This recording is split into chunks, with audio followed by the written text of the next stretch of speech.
Tragedia e rëndë në diskotekën Puls në Koçan, ku humbën jetën 59 të rinj, ka ngritur pikpyetje serioze mbi shkeljet ligjore, sigurinë dhe përgjegjësitë institucionale, e që mund të kenë kontribuar në këtë ngjarje fatale. Raportet tregojnë për licenca të falsifikuara, objekt të papërshtatshëm dhe mungesë të masave të sigurisë. Për të analizuar këto aspekte, sot në një linje të drejt për drejt, kemi profesorin universitar dhe juristin Bashkim Selmani, me të cilin do të diskutojmë mbi përgjegjësitë ligjore dhe ndëshkimet e mundshme lidhur me këtë tragjedi.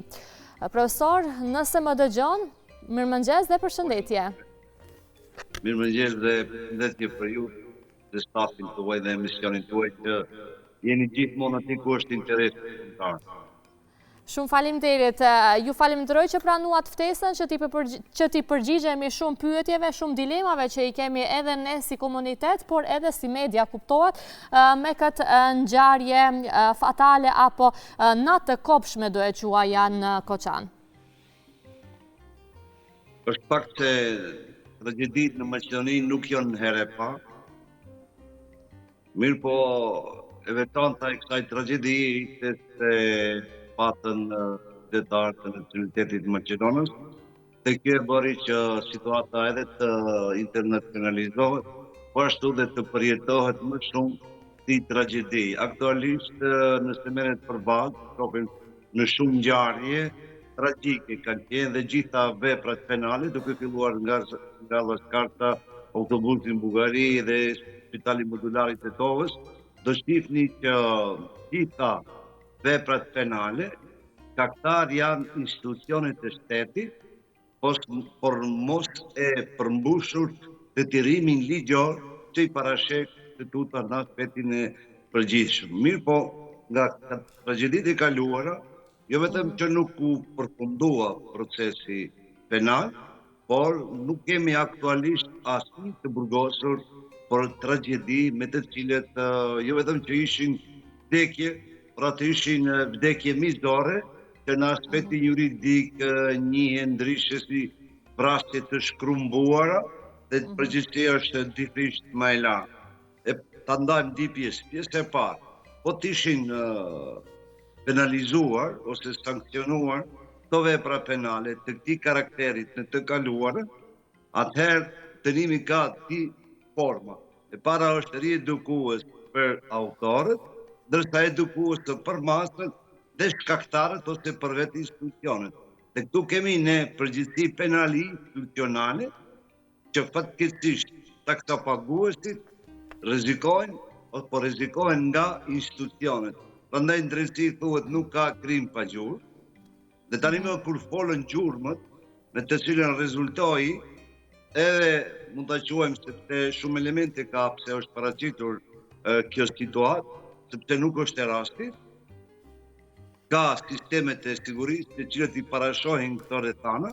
prandaj ato që parashtrohet ju si pyetje, cila është faktorët e sigurisë. Pra siguria apo shkencat e sigurisë janë shkenca interdisiplinare që përbëhen nga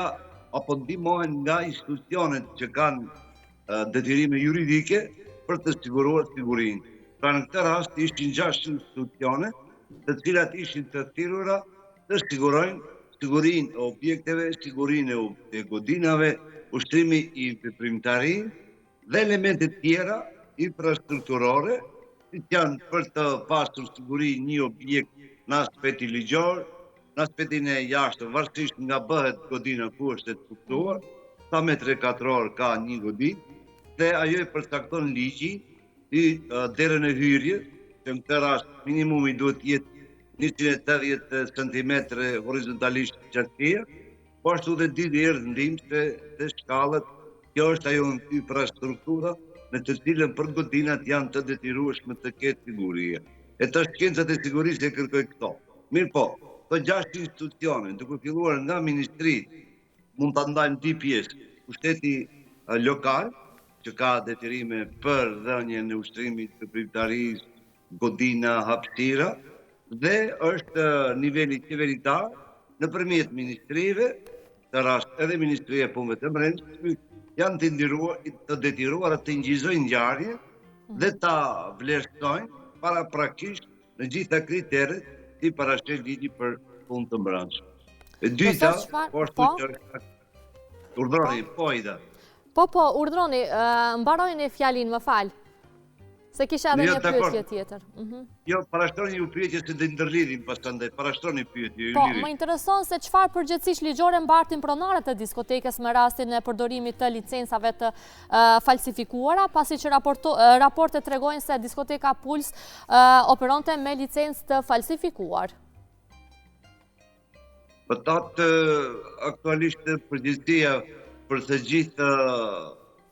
është e barabartë, nuk veçohet përgjithësia, sepse tu kemi kryerje të veprave penale, sepse veprat penale kryhen me veprim dhe me mos veprim. Nga njëra anë, edhe po të ketë bë falsifikimin pronari, ai do përgjigjet për çështjet e ushtrimit ose lëshimit të veprimtarisë të falsifikuar, me të cilën kodi penal parasheh sankcionet penale. Mirë, po nga në tjetër këtu në këtë mes kemi dhe institucionet nga mos veprimet e kanë ndihmuar këtë veprimtari që të ushtrohet dhe pa plotësuar asnjë standard dhe asnjë kriter që parashohin ligjet e infrastrukturës, siç është rrugëzimi i godinave, po ashtu ushtrimi veprimtari, sepse në të njëjtin objekt janë ushtruar disa veprimtari. Veprimtaria e fundit, ajo ka qenë godini industriale për prodhimin apo magazinimin e qilimave, dhe njëjta ka ndryshuar veprimtari. Dhe tash, kur ndryshohet veprimtaria nga industriale në hotelerike, atëherë komplet infrastruktura e saj kërkon tjera kritere për se përket çështjes së ushtrimit të veprimtarisë. Mirë, po dhe në këtë mes, nga momenti që janë të regjistruar ose të dhëna këto ndryshimet të veprimtarisë nga industriale në ekonomike, ligji për financa dhe pagimin e taksave apo tatimet e ndryshme shtetërore është e veçanta se në këtë mes 50% i shkojnë në komunës, të buxhetin e komunës, dhe 50% i shkojnë Ministrisë të Ekonomisë. Përsa i përket taksave dhe tatimeve, kjo deri tash nuk është përdorur shumë në publik, dhe në këtë moment, kur është parë nga veçiverisja lokale dhe veçiverisja ekonomike se këto taksa nuk janë të paguara në kohën dhe momentin e dur, atëherë detyrimisht të deshtë të dalë inspektorati për çështje financiare, që edhe këta e ka bërë, faktikisht tuje, po ajo ka dalur në vendin e ngjarjes dhe njëjta ka qenë ndaluar ose blombuar për mos të ushtruar veprimtari. Nga dita që është ndaluar, ka ujë po e njëjta ditë të nesërmen fillon të ushtrohen veprimtari dhe organizimeve të ndryshme, që në këtë rast përbën shkelje apo mos veprim të shumë institucioneve që kanë rezultuar edhe në rritjen dhe rritjen e viktimave. Qartë. Profesor, si trajtohet ligjërisht korrupsioni në procesin e licencimit të bizneseve dhe çfarë ndëshkimesh parashikon për zyrtarët e përfshirë? Është fakt se korrupsioni rrjedh nga fjala latine corrumpere, që do të thotë shkatrim, rënim, gjithçka që është në interesin publik. Prandaj për kufizimit e termit, për shembull janë para me kodin penal, që nga viti 2004, viti 2008, për siguri është vitin 2006, dhe për kufizimi këtyre nocioneve për zyrtar publik, do të kuptohet se në drejt të për kufizimin zyrtar, shërbes publik, ose duke filluar nga kryetarët e komunave, ministrës, gjyqtar, në ligjin kombëtar të shtetit dhe të cilën personi në fjalë ushtron korrupsion, të sigurisht se zbatohet me ligjin e tij, është i detyruar që të japë llogari për veprimin, mosveprimin, po ashtu dhe dhënien e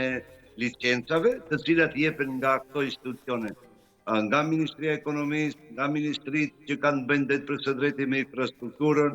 e ushtimit veprimtarisë, gjitha janë këta dikastere të veçanta, me të cilën parashihet një procedurë juridiko-administrative se si vehet në funksion dhe ajo plotësohet e njëjta bazë formularëve juridiko-administrativ që rezulton edhe me evidentimin ose numrave arrivor ku është e paraparë dhënia e asaj licence ose asaj certifikate. Mi po këtu fatkeqësisht e para dhe shkaktar i certifikatës është certifikata e cila është desh të jepet nga Ministria e Punëve të Brendshme, me të cilën parashihet që përdorimi i mjeteve piroteknike duhet të administrohet me licencë të veçantë, me të cilën e jep certifikatën Ministria e Punëve të Brendshme dhe personat zyrtarë ose personat e autorizuar që mund të posedojnë përdorimin e mjeteve piroteknike,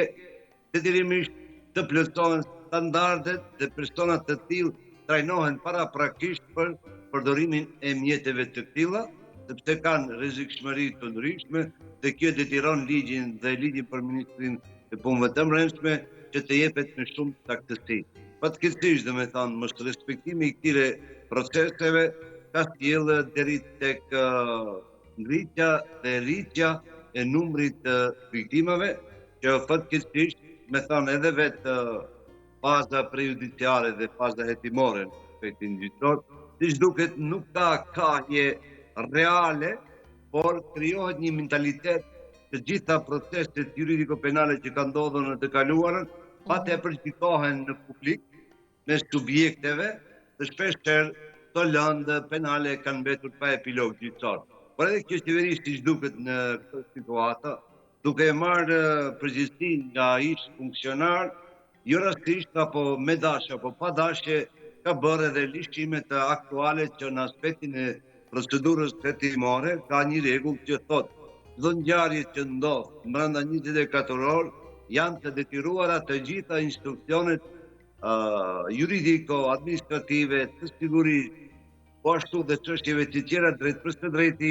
kanë detyrim ligjor dhe kushtetues në atë moment. Pastaj, faza e ditë e indikacioneve të ësit, atëherë mund të kalohet edhe në mënyrë retroaktive për ato licenca ose për ato individ që mund të kenë përgjegjësi. Në këtë rast unë potencoj se edhe vetë me këtë çështje ose ish drejtori i drejtorisë për shpëtim, zoti Maksuti është në mënyrë të padrejtë, për arsye se drejtoria e drejtorisë për shpëtim nuk ka lëshuar asnjë licencë të arrivuar për sa i përket këtyre proceseve. Prandaj ne mund të vlerësojmë vetëm ato zdimet parahetimore dhe hetimore që jepen në publik dhe mbas këtyre komparacioneve që bëjmë, fatmirësisht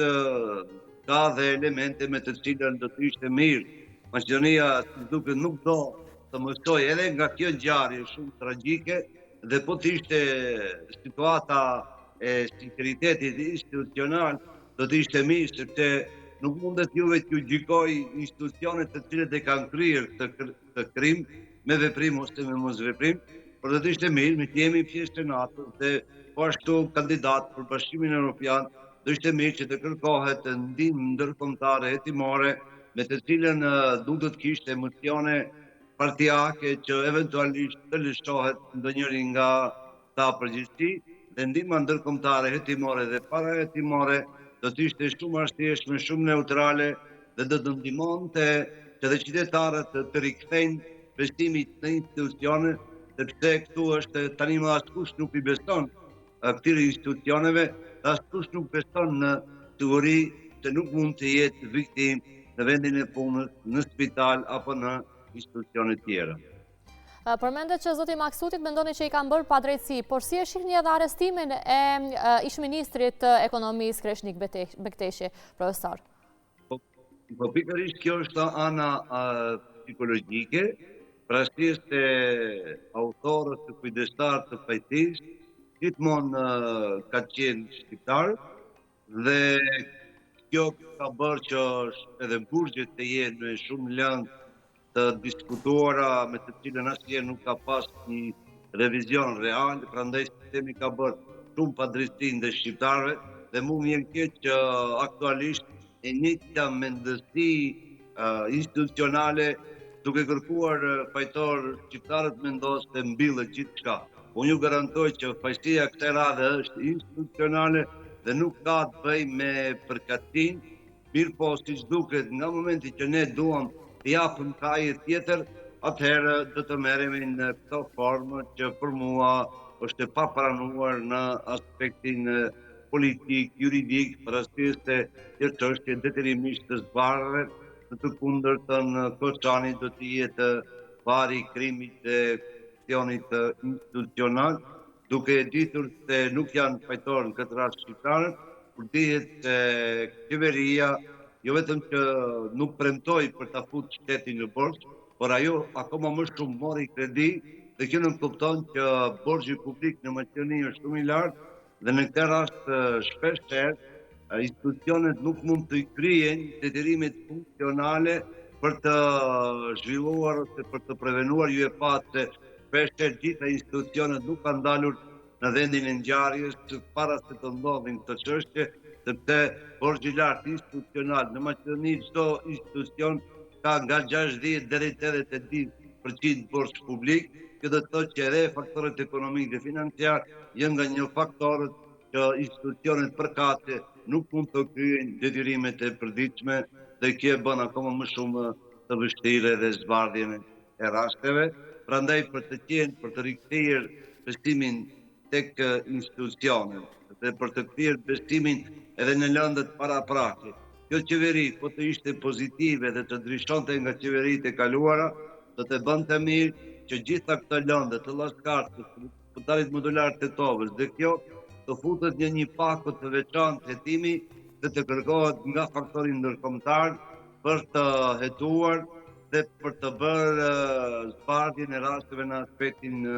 kriminalistik. UEFA edhe spitali modular të Tetovës pat ekspertizë kriminalistike nga Republika Federale e Gjermanisë që u stindim, mirë po ato u hudhën të pa baza dhe as që u përthillën dhe bëri që mos kemi asnjë të dënuar. Prandaj unë jam i lutem Zotit dhe drejtësisë që edhe ky rast mos të përfundojë si rastet paraprake, për arsye se e njëjta jo vetëm që do të rritë revoltën tek qytetarët, por do të krijojë akoma më shumë pasiguri dhe akoma më shumë mund të krijojë edhe viktima në të ardhmen, për arsye se mbi 80% të godinave që janë të trupëzuara për tokë, qofshin ato godina private, institucionale ose publike, janë me jashtë standardeve, të cilët shumë shkolla dhe shumë institucione nuk kanë infrastrukturë apo infrastruktura që njihet ndryshe siguria kundër djarjeve, siguria kundër tërmeteve, vërshimeve, po ashtu të njihet ndryshe edhe sikur procedura Spinmajer që ka të bëjë drejt për të drejti me çështjet e sigurisë të alarmeve dhe duke qenë kjo mungesë në godina tjera, shpeshherë jeta e qytetarëve është e rrezikuar, po ashtu në për sallonet e darkësve, të cilat nuk i plotësojnë standardet, të sa ka licenca, e kretë kjo do të vinte në pikpyetje padrejtësitë ose individet të cilët kanë keqpërdorur detyrën zyrtare dhe ka bërë që shpeshherë njëjtat vepra penale të ripërsëriten. Ju parashtruhet pyetjen e për çështjet penale paraprakisht. Ju garantoj se të gjitha mbi 1500 lëndë në të kaluarën që kanë qenë me karakter zyrtar apo me karakter të veprave penale, besoni se vetëm 28 lëndë kanë marrë epilog gjithësor apo me dënime minimale. Edhe kjo akoma më shumë ngrit dilemën vallë këto gjyqtarë se këtij sistem gjyqtar është shpirtëmirë dhe nuk ka goditur autorët e krimeve, apo është korrupsioni në atë mes me të cilën ka bërë që të minimizohen sanksionet penale dhe prandaj unë jam shumë i bindur se vetëm me një ndihmë ndërkombëtare do të arrihet dhe të vihet funksion e drejta dhe drejtësia dhe do të kthehej besimit tek qytetarët. Në të kundërtën, nëse nuk do të kërkohet ndihmë, nuk shpresoj se të arrihet ato që kërkojnë viktimat, familjarët, por edhe ne vetë qytetarët. Profesor, protesta e asaj dite në Koçan sadopak doli jashtë kontrollit, protesta të tjera janë paralajmëruar në ditën e sotme edhe në Shkup e Tetovë. Mendoni që protestat janë arma më e forte një populli për zbardhje të rasteve të tilla? Edhe sa mendoni që do ndihmojnë këto protesta? Mbas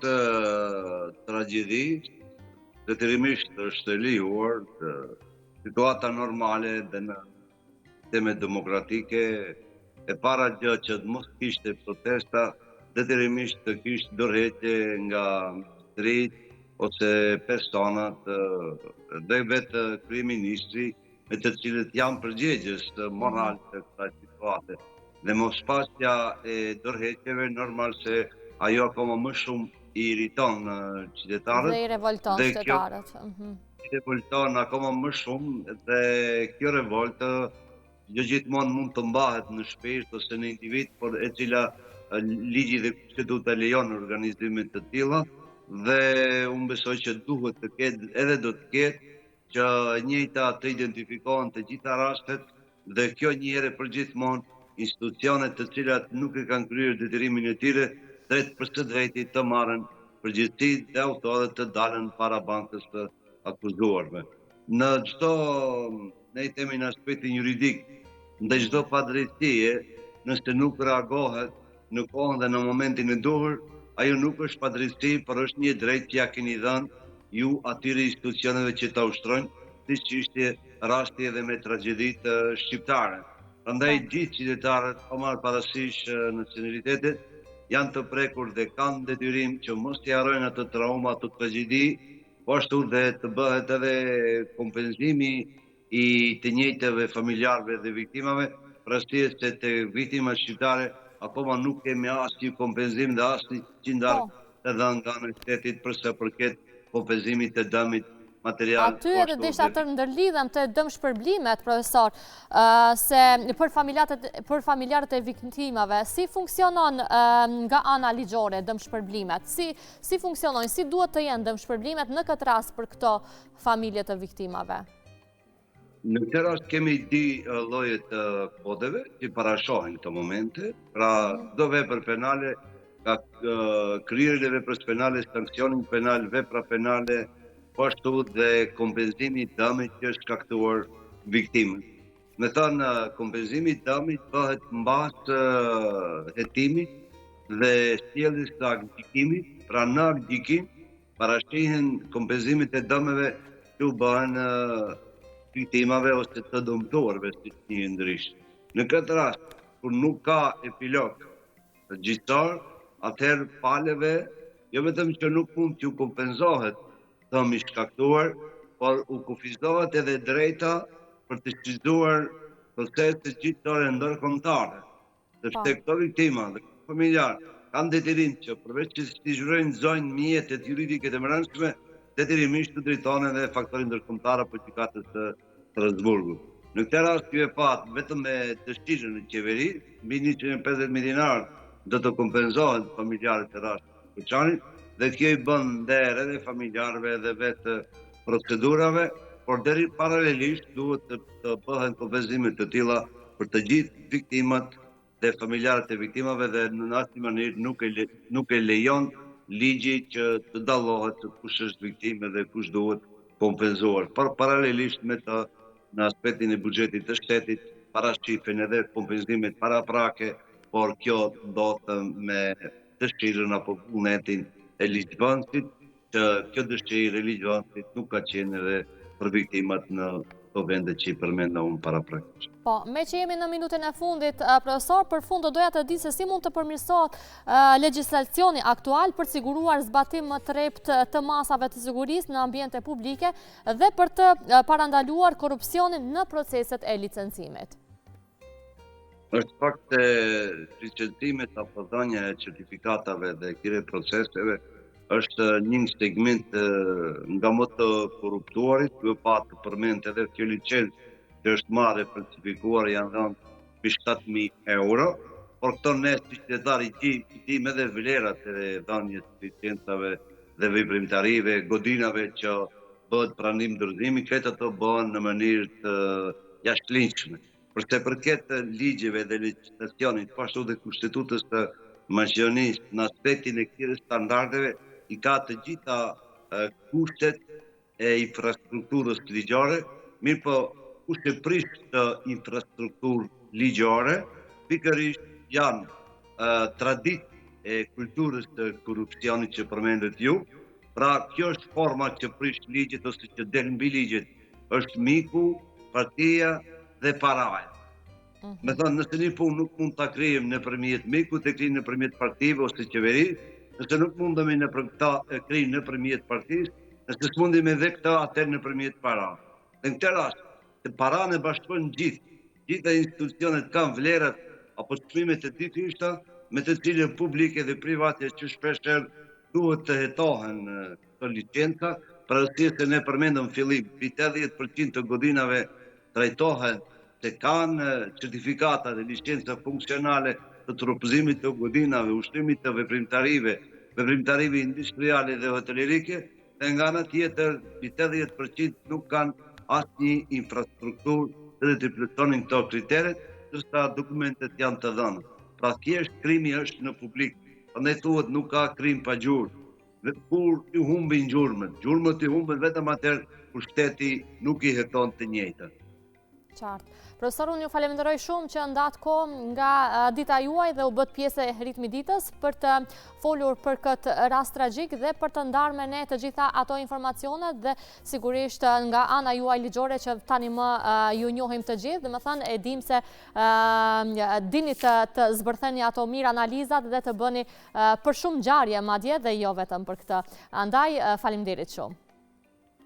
Faleminderit dhe juve, ju dëshiroj javë mbar dhe sukses. Ishte shumë kënaqësi.